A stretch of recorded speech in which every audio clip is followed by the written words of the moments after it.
Paper leak क्यों हो गया? आप ये तो बताओ, कहाँ सिस्टम में गड़बड़ थी कि पेपर लीक हो गया? बट एक बार बताओ, ये सुधार हो क्यों नहीं रहा? हर बार पेपर लीक होता है। इन्होंने कहा जी हमने गाड़ी में 5G GPS लगाए थे और ट्रैक कर रहे थे। तो गाड़ी चल रही है, ये ट्रैक कर रहे हो ना। गाड़ी के अंदर में कोई बैठ करके किसी सील को खोल करके फोटो लेकर के कहीं भेज दिया, इसकी कहाँ ट्रैकिंग की आप? इन्होंने ये पेपर खरीदा, उन अमीरों को सजा मिले। ये कौन अमीर लोग थे जो अपने बच्चों के लिए पेपर खरीद के लाए थे, जो गरीब बच्चों के साथ अन्याय कर रहे थे? कि इनको 1% दुख भी इस बात का है कि पेपर लीक हो गया है।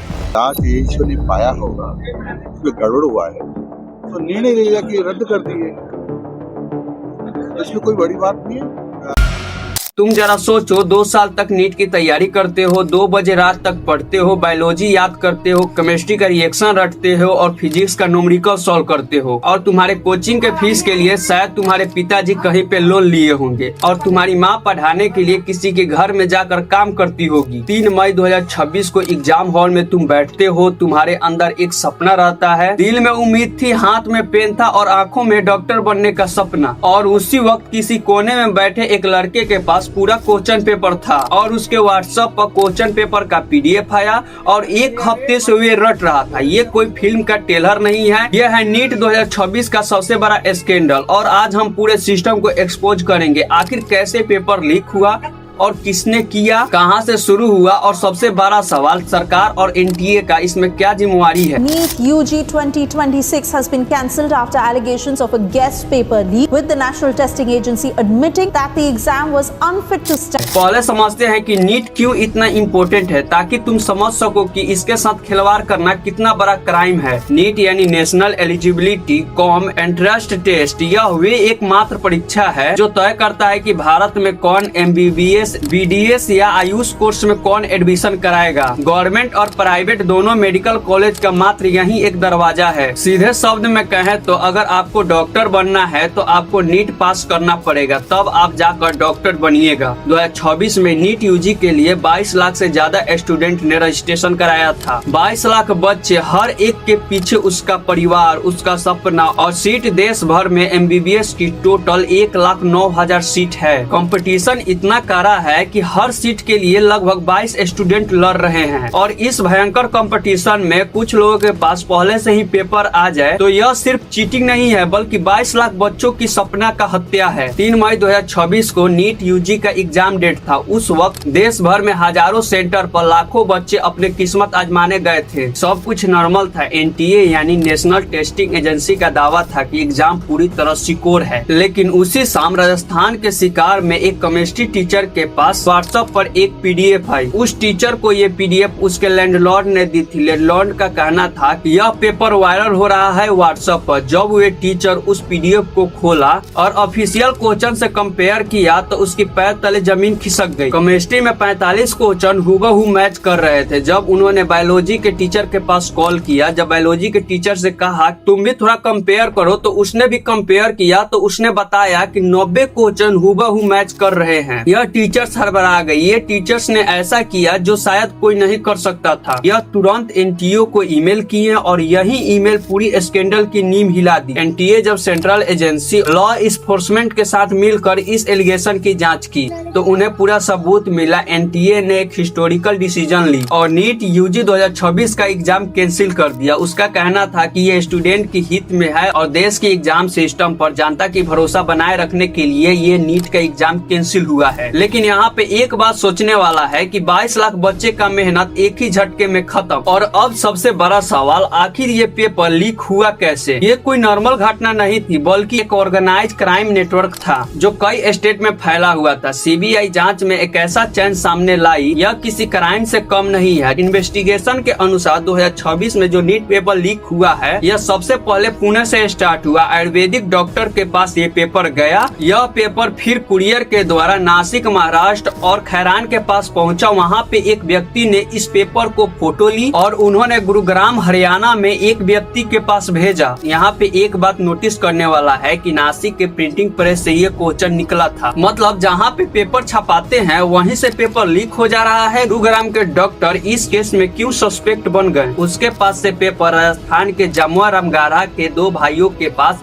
ये पेपर 10 दिन पहले पहुंचा, यानी 26 अप्रैल को किसी के पास नीट का पेपर उपलब्ध है। आप जरा सोचिए कि 3 मई को एग्जाम है और किसी के पास 10 दिन पहले नीट का पेपर उपलब्ध है। 10 दिन पहले मंगीलाल बिवाल, दिनेश बिवाल, ये दोनों गुरुग्राम के उस गैंग से इस पेपर को खरीदा और फिर इसे शिकार के स्टूडेंट से बेचने लगे। बिवाल ने इस हार्ड कॉपी को अपनी हैंडराइटिंग में लिखा, इसे स्कैन किया, पीडीएफ बनाया और व्हाट्सएप और टेलीग्राम चैनल पे भेजने लगा। और ये पीडीएफ राजस्थान, हरियाणा, उत्तराखंड, बिहार, जम्मू कश्मीर और केरल तक फैल गई। यह सिर्फ एक स्टेट का मामला नहीं था, बल्कि यह मल्टी स्टेट क्रिमिनल का नेटवर्क था। स्टूडेंट ने इस पेपर को लेने के लिए उस व्यक्ति को 2 से 5 लाख रुपया दिए। जब सीबीआई ने उस स्टूडेंट से पूछा तो उन्होंने खुद एडमिट किया कि उन्होंने इतनी बड़ी रकम चुकाई थी। राजस्थान का शिकार यह इंडिया का सबसे बड़ा कोचिंग हब है। कोटा के बाद शिकार सबसे ज्यादा मेडिकल और इंजीनियरिंग स्टूडेंट की तैयारी के लिए जाना जाता है। लेकिन इस स्कैंडल में शिकार एक क्राइम हब बन गया, यानी राकेश कुमार समेत 5 लोगों को देहरादून से गिरफ्तार किया गया। एसओजी ऑफिशियल के मुताबिक कई लोगों ने गेस्ट पेपर पैसे के लिए बेचे और उस पेपर में कई एक्यूरेट सवाल नीट एग्जाम में आए। महाराष्ट्र से भी एक शॉकिंग खबर आई। एक पेरेंट्स ने कंप्लेन दर्ज कराई कि प्राइवेट कोचिंग इंस्टीट्यूट ने एग्जाम से पहले मॉक टेस्ट कंडक्ट किया, जिसमें से 42 क्वेश्चन सेम नीट की एग्जाम में मैच कर रहे थे। यानी कोचिंग इंस्टीट्यूट भी इस नेटवर्क का हिस्सा थे। जो संस्थाएं स्टूडेंट की तैयार करने की दावा करती थी, वही उन्हें बेच रही थी। अब आते हैं असली सवाल पे, सीबीआई अभी तक अपनी जांच में क्या किया। एनटीए ने मैटर को सीबीआई को रेफर किया और कहा कि एजेंसी को मटेरियल, रिकॉर्ड और असिस्टेंस प्रोवाइड किया जाए। सीबीआई ने तेजी से एक्शन लिया। सीबीआई ने 4 अरेस्टेड सस्पेक्ट की 7 दिन की कस्टडी मांगी। सीबीआई की टीम जयपुर पहुंची और एसओजी के द्वारा राउंड अप किया गया करीब 2 दर्जन लोगों से पूछताछ हुई। एसओजी ने शिकार और आसपास के सैकड़ों लोगों से पूछताछ की। राजस्थान पुलिस एसओजी ने आरोपित मास्टरमाइंड मनीष को जयपुर से डिटेल किया। सीबीआई ने जयपुर से मंगीलाल बिवाल, विकास बिवाल और दिनेश बिवाल, एक ही फैमिली के 3 लोगों को अरेस्ट किया और उन लोगों से पूछताछ करने के लिए ट्रांसिट रिमांड पर दिल्ली ले गया। नासिक से शुभम खैरात को महाराष्ट्र क्राइम ब्रांच ने राजस्थान के रिक्वेस्ट पर डिटेन किया। वहीं खैरात, जिन्होंने पेपर को फोटो खींचा और उसे पीडीएफ बनाया और व्हाट्सएप और इंस्टाग्राम पे बेचा। अब तक करीब 15 से 16 लोग अरेस्ट हो चुके हैं। 45 से ज्यादा लोगों को हिरासत में लेकर पूछताछ चल रही है। नीट 2024 में भी पेपर लीक होने का आरोप लगे थे। उस टाइम भी सैकड़ों स्टूडेंट सड़क पे उतरकर प्रोटेस्ट कर रहे थे और सुप्रीम कोर्ट में याचिका गई और एनटीए का कड़ी विरोध हुआ और सरकार ने उस टाइम वादा किया था कि सिस्टम को रिफॉर्म किया जाएगा और एनटीए ने जवाब दिया कि ऐसा कभी नहीं होगा। लेकिन फिर 2026 में यही हुआ। यह कोई कोइंसिडेंट नहीं है, बल्कि ये जानबूझकर किया गया है, क्योंकि देखो एनटीए को एक बार और चुनौती मिल चुका है, तब भी ये नहीं सुधर रहा है। अभी जब हम शिक्षा मंत्री से बात कर रहे हैं इंडिया के, तो वो बच रहे हैं बातों से। वो जानते हो क्या बोल रहे हैं, जहाँ पे पेपर छपाता है वहाँ से लीक हुआ है और पेपर पीछे की माध्यम से निकला है। ऐसी पनौती बात कर रहे हैं देश के शिक्षा मंत्री। अब सवाल ये उठता है कि नासिक के प्रिंटिंग प्रेस से पेपर कैसे निकला? क्या प्रिंटिंग प्रेस की सिक्योरिटी इतना कमजोर है? पेपर कोरियर के जरिए कैसे ट्रेवल हुआ? एनटीए के पास इतना बड़ा बर्ड गेट है, इतना बड़ा सिक्योरिटी है, तब भी एनटीए क्या कर रहा था? लेकिन फिर भी एग्जाम से 10 दिन पहले ही पेपर लीक हो गया था, तभी एनटीए को पता नहीं चला। जो टीचर शिकार में रहने वाला था वो एनटीओ को ईमेल किया, तब उसके बाद एनटीओ को पता चला। मतलब एनटीए का अपना सिक्योरिटी सिस्टम इतना कमजोर है। एक टीचर ने इसके बारे में बताया, तब जाकर एनटीओ को पता चला। यह सवाल सिर्फ करप्शन का नहीं है, बल्कि ये अकाउंटेबिलिटी का सवाल है। विद्यार्थी का टैक्स पेपर का पैसा लेकर एनटीए क्या कर रही थी? जब ये न्यूज फैला तो देश भर का स्टूडेंट का गुस्सा फूट पड़ा। दिल्ली, पटना, जयपुर, मुंबई सभी जगह प्रोटेस्ट हुए। वे बच्चे जिन्होंने 2 साल तक मेहनत की, जिनके परिवार का लाखों रुपया कोचिंग फीस में लगे, वे सड़कों पर आ गए हैं। उनकी मांगे सिंपल थी। उनका कहना था कि पहले तो जल्दी एग्जाम लो, उसके बाद जिसका जिसका इसमें हाथ है उसको पहले अरेस्ट करो।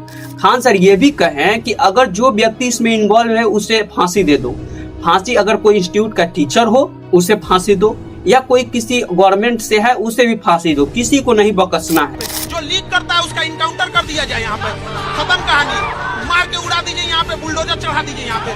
जो पेपर लीक करता है उसका नार्को टेस्ट कराइए, उसका पोलियोग्राफिक टेस्ट कराइए। अगर आपको 10 लोगों पे शक है तो उनका भी कराइए। अगर आपको लगता है कि हमारे आप पे इन पे किसी पे शक है, हम लोग का नार्को टेस्ट पोलियोग्राफिक टेस्ट कराइए। अगर उसमें पता चलता है पेपर लीक करते हैं, वहीं उड़ा दीजिए उसको सीधा। लाखों स्टूडेंट ने अपनी आपत्ति शेयर की। वे ट्विटर और इंस्टाग्राम पर रोते हुए वीडियो डाल रहे हैं। यह सिर्फ एक एग्जाम का कैंसिल होना नहीं था, बल्कि यह पूरे एक जनरेशन का टूटना था। सरकार ने सीबीआई जांच करने के लिए आदेश दिया और एनटीए ने सहयोग करने का वादा किया और फिर इसे री एग्जाम करने के लिए घोषणा कर दिया। लेकिन क्या ये काफी है? हर बड़े स्कैम के बाद यही होता है। सरकार क्या करती है? सीबीआई लगा देती है और कुछ लोगों को अरेस्ट करो और फिर एक स्टेटमेंट दे दो कि दोषियों को बख्शा नहीं गया। यही इन लोगों का माइंडसेट है। जब कोई घटना घटता है तो सीबीआई के दे दो, सीबीआई फिर जांच करने लगा, फिर वही होगा। 2024 में क्या हुआ? वैसा ही हुआ।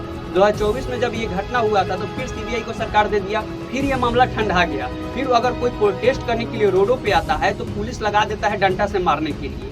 आप जरा समझो कि अगर हम किसी को देश का प्रधानमंत्री बनाए हैं तो उसे विदेशी यात्रा करने के लिए नहीं, चुनाव में प्रमोशन करने के लिए नहीं, बल्कि हमारे देश के सिस्टम को सुधारने के लिए, बेरोजगारी को खत्म करने के लिए और हमारे देश में जो पेपर लीक हो रहा है उस पर ध्यान देने के लिए। ये नहीं कि उनको हम प्रधानमंत्री बनाए हैं इसलिए कि विदेशी यात्रा करते रहे हो। इन सवालों का जवाब अभी सरकार के पास नहीं है। अभी हमारे देश में पेपर लीक हुआ है, हमारे देश का प्रधानमंत्री विदेशों का यात्रा कर रहे हैं। देखो हमारे देश की प्रधानमंत्री का हाल। और उसके बाद जांच होती है, हर साल वादे होते हैं और अगले साल फिर वही होता है। हमारे देश की सिस्टम हमारे देश के स्टूडेंट को फेल कर रहा है। यह सिर्फ एक करप्शन नहीं है बल्कि यह एक इकोसिस्टम है। हमारे देश में ये सच्चाई है कि यहाँ पे ये सब सिस्टम को बड़े मीडिया नहीं दिखाती। नीट पेपर लीक कोई एक अचानक घटना नहीं है बल्कि यह पूरे इकोसिस्टम का हिस्सा है, जिसमें कई प्लेयर्स है, प्रिंटिंग प्रेस, वर्कर्स जो पेपर चुराते हैं और अमीर परिवार के बच्चे जो लाखों रुपया देकर इस पेपर को खरीदते हैं। इस चैन में सभी का हाथ है और इस क्राइम का सबसे बड़ा शिकार कौन है? मिडिल क्लास के लोग जो अपने बेटों को पढ़ाने के लिए लोन लेते हैं। उसकी माँ जाकर किसी के घर में काम करती है ताकि मेरा बेटा डॉक्टर बन जाए।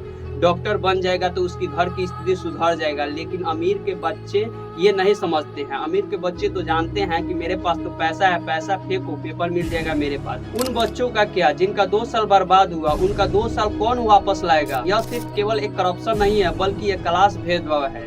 गरीब का बच्चा वहीं पे फिर छूट जाता है और अमीर का बच्चा फिर चीट करके आगे बढ़ जाता है। क्योंकि जब हमारे देश का सिस्टम ही ऐसा है तो अमीर अमीर क्यों नहीं होगा और गरीब गरीब क्यों नहीं रहेगा? अब बात करते हैं कि इसका सॉल्यूशन क्या है। अगर सरकार को नहीं समझ में आ रही है कि इसका सॉल्यूशन क्या है तो हमारा वीडियो जरूर देख ले कि हाँ, इससे पता लग जाएगा सरकार को कि सॉल्यूशन इसका क्या है। सबसे पहला बात कि एनटीओ को पहले हटाओ और एक नए इंडिपेंडेंट बॉडी बनाओ जिसमें रीटेस्ट, जूडगेट, शिक्षाविदों और सिविल सोसाइटी के मेंबर हो। कोई पॉलिटिकल इंटरफेरेंस नहीं। दूसरी बात, प्रिंटिंग प्रेस जहाँ पे पेपर छपाती है वहाँ का सिक्योरिटी और उसमें काम करने वाले मेंबर, जितना दिन तक एग्जाम नहीं होता है तब तक उन्हें वहीं पे रखा जाए। एग्जाम हो जाए, रिजल्ट आ जाए, तब उसके बाद उन्हें छोड़ा जाए। जब उन लोगों को उसमें रखा जाए तो उनके पास एक भी फोन नहीं रहना चाहिए और चारों ओर सिक्योरिटी रहना चाहिए और सरकार की कड़ी से कड़ी इस पे ध्यान रहना चाहिए। तीसरी बात, पेपर लीक के लिए एक अलग से लॉ बनाया जाए जिसमें कोई व्यक्ति पकड़ा जाता है तो उसे सीधा फांसी दे दो, क्योंकि ये छोटा मोटा क्राइम नहीं है। क्योंकि आप समझ सकते हो कि यार मानो कि कोई गरीब घर के बच्चा 3 साल से 4 साल से 5 साल से एग्जाम का तैयारी कर रहा है और उसका लास्ट अटेम्प्ट है ये एग्जाम का, और एग्जाम मानो कि ये कैंसिल हो जाता है तो वो बच्चा क्या करेगा?